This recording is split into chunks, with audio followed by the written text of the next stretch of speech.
मेरा ये केस 2 साल पहले से 1.5 से 2 साल से चल रहा है।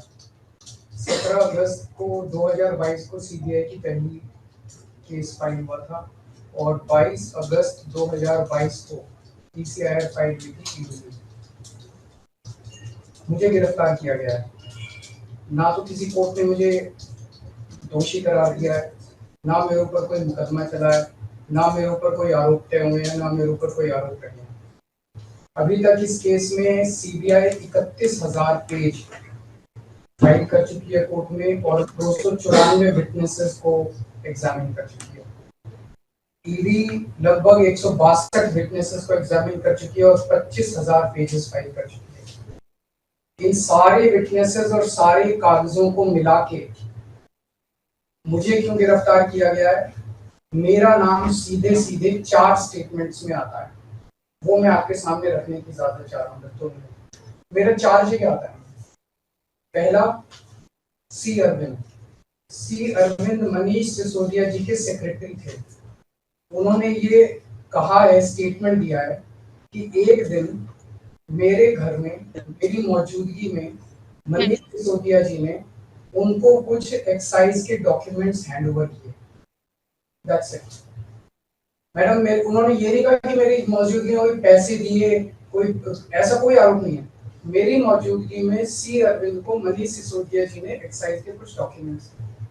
मैडम, मेरे घर पे ढेरों एमएलए आते हैं, ढेरों मंत्री आते हैं, ढेरों डिग्निटरीज आते हैं, अपने अपने सेक्रेटरी लेते हैं, वो आपस में खुसर भी करते रहते हैं, आपस में डॉक्यूमेंट्स भी एक्सचेंज। मुझे क्या पता कि कौन किसको क्या दे। Is this a sufficient reason to arrest the second chief minister? क्या ये स्टेटमेंट एक सेकंड चीफ मिनिस्टर को अरेस्ट करने के लिए पर्याप्त है?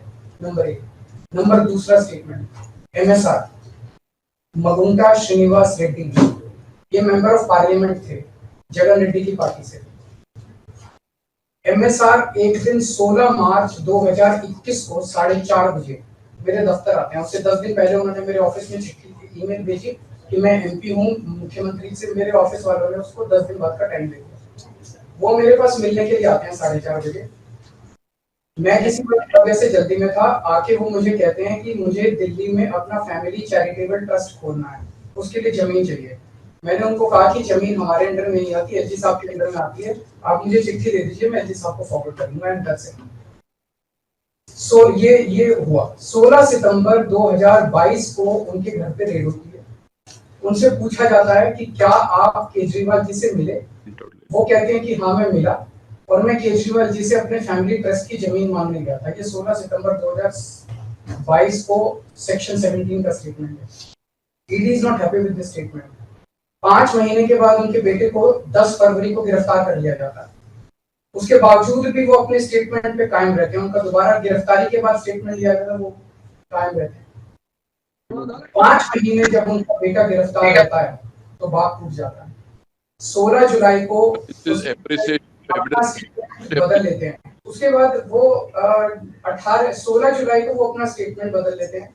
18 जुलाई को उनका बेटा छूट जाता है। उसके बाद उनका कोई स्टेटमेंट नहीं होता। That's it. स्टेटमेंट पे स्टेटमेंट हो रहे थे जब तक वो अपना स्टेटमेंट मेरे खिलाफ नहीं दे रहे थे। जैसे उन्होंने मेरे खिलाफ स्टेटमेंट दिया, बेटा भी छूट गया, स्टेटमेंट होने भी बंद हो गए और 3 अक्टूबर को उनका माफीनामा भी हो गया। Mission accomplished. इसका मतलब ईडी का मिशन केवल और केवल मुझे फंसाना था। 3 सेक्शन 50 के स्टेटमेंट है मैम। तीनों से सेक्शन 50 के स्टेटमेंट है, they are equal in the eyes of the law. तीनों बराबर है, तीनों की ग्रेविटी सेम है। तो उसमें से एक स्टेटमेंट के तवज्जो क्यों दी गई? क्या जांच की गई है जानने के लिए उसमें से एक ठीक है और बाकी 2 गलत है? जो 25,000 पेज ईडी ने फाइल किए हैं कोर्ट के अंदर, उन 25,000 में जो केजरीवाल के खिलाफ वाला स्टेटमेंट है केवल वो लगाया गया, बाकी दोनों स्टेटमेंट दबा दी गई। क्यों मैम? कोर्ट के सामने तीनों स्टेटमेंट लाए जाने चाहिए थे ताकि कोर्ट डिसाइड कर ले सच्चाई क्या है। चलिए ठीक है। 1 मिनट मैम। तीसरा स्टेटमेंट है उनके बेटे का, राघव मगुंटा से 16 सितंबर को उसके घर पे जब रेड होती है उनसे स्टेटमेंट लेते हैं। He says whatever his father had said. उसके बाद 10 फरवरी को उनको अरेस्ट किया जाता है। उसके बाद उनके 5 स्टेटमेंट्स होते हैं। पांचों स्टेटमेंट्स में वो वही बोलते हैं जो पहले बोला। फिर 5 महीने तक वो जेल में रहते हैं। उसके बाद जब 16 जुलाई को उनके पिताजी स्टेटमेंट बदलते हैं तो 18 जुलाई को उनको छोड़ दिया जाता है। तो 7 स्टेटमेंट्स उनके हुए, 6 में वो मेरे खिलाफ नहीं बोलते, 7वें में जैसे ही मेरे खिलाफ स्टेटमेंट देते हैं उनका उसके बाद कोई स्टेटमेंट नहीं होता, उनको जेल में डाल दिया जाता है, उन्हें माफीनामा दे दिया जाता है। तो जो 6 स्टेटमेंट्स हैं ये रिकॉर्ड पे नहीं लाए जाते। चौथा है शरद रेड्डी। शरद रेड्डी के केस में 16 सितंबर को उसको अरेस्ट किया गया, 16 सितंबर को उसकी रेड हुई, उसने मेरे खिलाफ कुछ नहीं बोला। 9 नवंबर को उसका स्टेटमेंट लिया, उसने कुछ नहीं बोला। 10 नवंबर को उसकी अरेस्ट हुई, उसके बाद उसके 9 स्टेटमेंट्स होते हैं मैम, 9 स्टेटमेंट्स वो मेरे खिलाफ नहीं बोलता। उसके बाद 6 महीने उसको अरेस्ट करने के बाद 25 अप्रैल को वो टूट जाता है और वो केवल इतना कहता है कि मैं विजय नायर के साथ मिलने सीएम साहब के पास गया था, सीएम साहब जल्दी में थे, सीएम साहब ने कहा कि विजय के टच में रहो, विजय अच्छा लड़का है।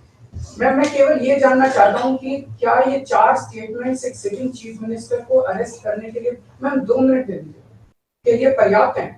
नंबर 1। नंबर 2, जो 30,000 पेज फाइल किए गए हैं, ये 30,000 पेज के अलावा 1 लाख पेज ईडी के दफ्तर में जो हमारी बेगुनाही के सबूत है, उनको कोर्ट के सामने नहीं लाया गया। ये दूसरी बात मैं ये कहना चाहता हूँ, ये शराब घोटाले का पैसा आखिर है कहाँ, जो शराब घोटाला कहा जा रहा है? मैम ये आरोप लगाया जा रहा है कि 100 करोड़ रुपए किसी साउथ लॉबी ने शराब की हमने पॉलिसी बनाने के लिए, हाँ जी 100 करोड़ आम आदमी पार्टी। मैम ये जस्टिस संजीव खन्ना का ऑर्डर है, जस्टिस संजीव खन्ना का order ma'am page 22 para 12। The assertion in the complaint filed by DOE that kickback of rupees 100 crore was actually paid by Liquor Group is a matter of debate. Sanjeev Khanna कह रहे हैं, इसका मतलब ये साबित नहीं हुआ, इसका मतलब ये विवादास्पद है, इसका मतलब ये संदेहास्पद है, इसका मतलब इसके लिए सबूत नहीं है। तो जो 100 करोड़ रुपए ये कह रहे हैं कि हम लोगों ने रिश्वत ली, वो रिश्वत तो संदेहास्पद है, उसमें तो सबूत ही नहीं है। लेकिन असली शराब घोटाला क्या है? असली शराब घोटाला शुरू होता है ईडी की जांच के बाद। जब ईडी की जांच शुरू हो जाती है, ईडी की जांच के 2 मकसद हैं। एक स्मोक स्क्रीन क्रिएट करना पूरे देश के सामने, आम आदमी पार्टी ने चोरी की है, आम आदमी पार्टी भ्रष्टाचारी है, आम आदमी पार्टी ने शराब घोटाला किया, और उसके पीछे एक्सटॉर्शन रैकेट करना जिसके जरिए वो एक्सटॉर्शन रैकेट करना जिसके जरिए वो पैसे इकट्ठे कर रही है। मैं आपको सबूत दे रहा हूँ। शरद रेड्डी के केस में शरद रेड्डी को बेल 2 वजह से मिली। एक, शरद रेड्डी ने मेरे खिलाफ स्टेटमेंट दिया और शरद रेड्डी ने अरेस्ट होने के बाद 55 करोड़ रुपए का चंदा बीजेपी को दिया, 55 करोड़ रुपए के bonds arrest. So he bought his bail ma'am, he bought his bail. Then now the money trail is clearly established. Money trail is clearly established. Ma'am, just last 1 minute. Last 1 minute. The money trail is established, ma'am. उसने अपनी bell arrest होने के बाद 55 करोड़ रुपए का चंदा BJP को दिया, बीजेपी के अकाउंट में सीधा गया। मनी ट्रेल इज एस्टैब्लिश्ड और यही पूरी जांच का मकसद था। एक तरफ आम आदमी पार्टी को क्रश करना, एक स्मोक स्क्रीन क्रिएट करना, भ्रम का पर्दा और पीछे से एक्सटॉर्शन करना। Thank you.